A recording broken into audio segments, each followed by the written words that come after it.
আমি তারেক বলছি। জি আমি একটু আয়শা আসিয়া জি আসিয়ার শরীর কেমন আছে এখন? ভালো না, রক্ত ব্লাড দিচ্ছে, ব্লাড দিচ্ছে। আচ্ছা আচ্ছা আচ্ছা আচ্ছা।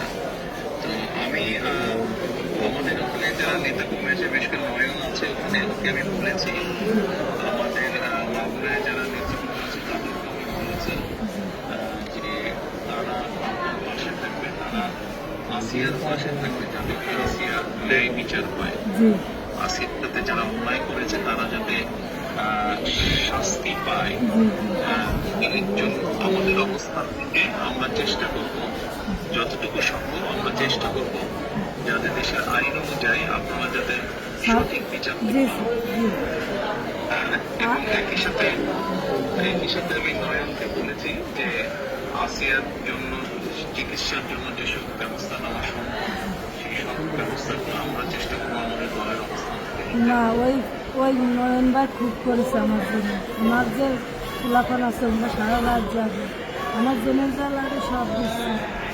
আমরা ওনার নির্দেশে করেছি। আপনার কাছে এইটুকু আবদার, যেমন ছোট বলি আপনি যদি দেখতেন ওই বুকগুলো খাইয়ে বিক্রি করছে, তাহলে আপনার কেন যাচ্ছেন যে ওরা কি জঘন্য খারাপ ব্যবহার করেছে আমার মানুষের। আপনার কাছে এইটুকু অনুরোধ যে আমার শাস্তিটা দেবেনি, আর আমার দিকে মনে ক্ষতি করেছে ওরা, একটু আপনার কাছে আবদার চাইও, একটু বিচার দিলাম আমি। ইনশাআল্লাহ আমরা আমাদের অবস্থান থেকে আমরা চেষ্টা করবো যাতে আসিয়া ন্যায় বিচার সেই প্রচেষ্টা থাকবে। আপনি চিন্তা করবেন না, আসিয়ার চিকিৎসার জন্য যা কিছু প্রয়োজন আপনি যদি কিছু মনে করেন আমাদেরকে জানাবেন, ঠিক আছে? এতে নিয়ে টেনশন করবেন না। ভাই আসবে আমার সাথে। জি, আমাদের লোকজন সবাই নেতারা আপনার পাশে, আসিয়ার পাশে তারা থাকবে। জি আছে ভাই, নয়ন ভাই, আপনি নয়ন ভাই আছে, আপনি আছেন, আপনি তো সব দেখতেন, তারপরে আমার দেখতে কি যায়। আর আমরা দোয়া করি ইনশাআল্লাহ আসিয়া যাতে দ্রুত সুস্থ হয়। আমি তো এই দোয়াই করি যাতে আমার বইটা বুঝি ফেরত আসে। ইনশাআল্লাহ টেনশন করবেন না, চিন্তা করবেন না, দেশের মানুষ আপনার পাশে আছে। দেখতেছি তুমি, আচ্ছা আচ্ছা বল।